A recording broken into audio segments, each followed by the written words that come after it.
Good morning.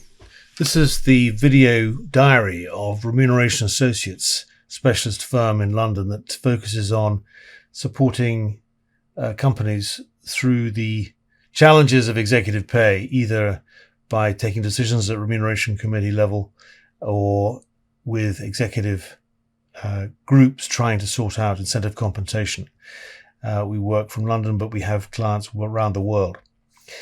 I'm talking to you today really just after Easter, April 2023, and it struck me, I was in church on Sunday, Easter Sunday, a little church in Dorset in England, beautiful church, St John the Evangelist in East Home, in the countryside, middle of nowhere, but it was empty. It was empty apart from a small congregation of people largely over the age of 80, certainly nobody under the age of 50. And that's frightening from the standpoint of the future of the church in this country. And that's not what this video is about. It's really about what does that mean for other institutions. And let's take, for example, capitalism. That's largely how things and resources are allocated in our economy, in our society. To what extent does the impact of younger participants have on the success or lack of it of that institution? In the UK, the average age of investors actually has fallen. In 2020, it was 40 years old. In 2022, it was 35 years old. So what's interesting about that is that clearly there's an influx of younger people into the investment markets. In the United States, 45% of Americans invest, by which I mean stocks, mutual funds, bonds, cryptocurrencies. And of those, 26% started only 2 years ago, 2020. Those people are 3 times more likely to be servicing their portfolio via a mobile platform or a phone, twice as likely to get their ideas from social media, and twice as likely to own cryptocurrency. So they're different. They're younger and they're different. 26% of 18 to 34-year-olds are looking at their portfolio every week. So they're very focused on what's happening now, which is interesting. Warren Buffett, whom I would imagine many of you will have heard of Berkshire Hathaway and reputation for investing, said if you aren't willing to own a stock for 10 years, don't even think about owning it for 10 minutes.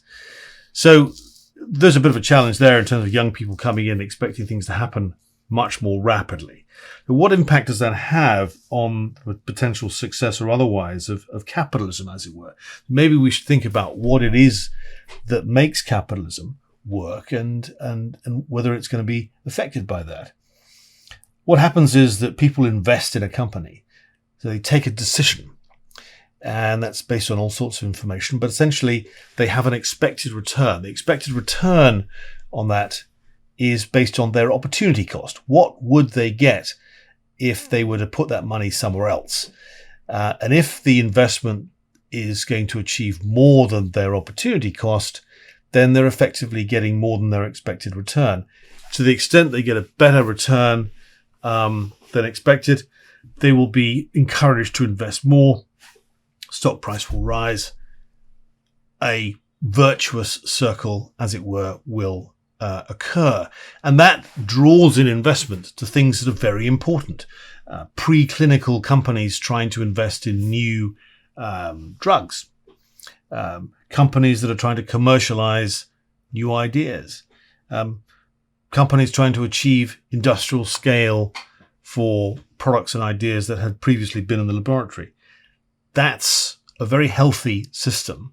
And what's interesting is that it seems to me that capitalism broadly has the benefit of having attracted younger people far more successfully than the Church of England, as I say. But does it mean that the audience will become bored more easily because they're looking at their investments far more regularly? Does it mean that they won't really understand what success is because they're moving from one investment to another far more rapidly? Possibly. But in the end, I suspect that the degree to which a company overachieves against investors' expectations is going to be and will always remain the bar that one has to jump over if you're an executive, which means that executive pay, which essentially is the judgment of a company for achieving that hurdle, will remain fairly robust as a measure of success.